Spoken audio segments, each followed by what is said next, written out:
So how exactly did that first day of remote learning go? Well, multiple parents tell NBC4's Jamie Osheroff it did not go smoothly. Let's go.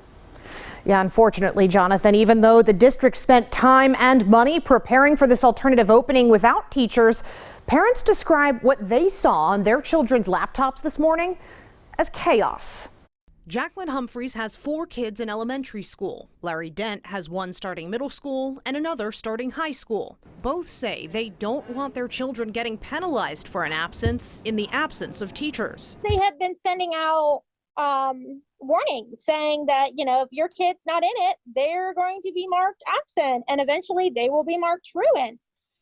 And you will get all these repercussions. But when the kids clicked the Zoom links provided by their respective schools, that was chaos. Very chaotic. Dent says his children couldn't even get in. Trying to get in, and I'm sitting here. I have 2 students and nothing's working. So I came to the realization that something's wrong, and we just abandoned the process for today. Humphreys did get into the school-wide Zoom meeting led by the principal. She says the 100-plus participants were asked to write their child's name and grade level in the chat box for attendance. But they weren't really reading the chat. They gave us instructions. They're like, all right, we're making these breakout rooms, and then we're going to send you to these breakout rooms. And then all of a sudden, no, we're not going to send you to the breakout rooms. They're not working. Half the people were getting unmuted. The principal could not figure out who was muting and unmuting her and adding people. So she just started knocking people out of the Zoom meeting. A Zoom meeting that cost the school district tens of thousands of dollars to create.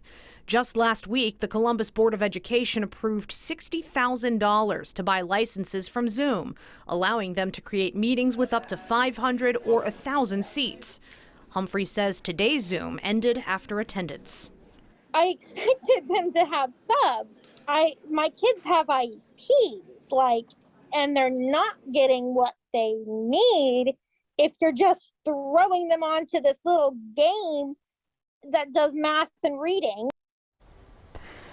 Now, a district spokesperson did tell me the $60,000 to Zoom was for normal operations. That money, she said, would have been spent regardless of an impending teacher strike. I did also ask the district for today's attendance number and was told those won't be available for at least another day.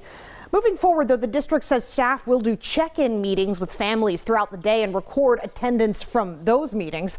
The spokesperson acknowledged those technical problems today, urging parents to call the district's helpline with any more issues. Clearly some bumps to work out here. Yeah. And of course, an agreement between the union and the district being the biggest bump. Yeah, and we know that over the last couple of weeks, we've had Karina speaking with parents. A large part of their concern was making sure that this would be a smooth transition. Clearly, they're still, as you mentioned, working some things out. There was only so much prep that the year 2000, or 2020, I should say, in the pandemic year could do for this. You know what I'm talking about? There was so much prep that could happen in terms of technological readiness. Are we ready for this? Right, and the district said the contracts, the personnel, the Chromebooks were already in place, so expenditures were minimal, but I do think we still have a lot to learn moving forward. And of course, that's something I'll update you all on.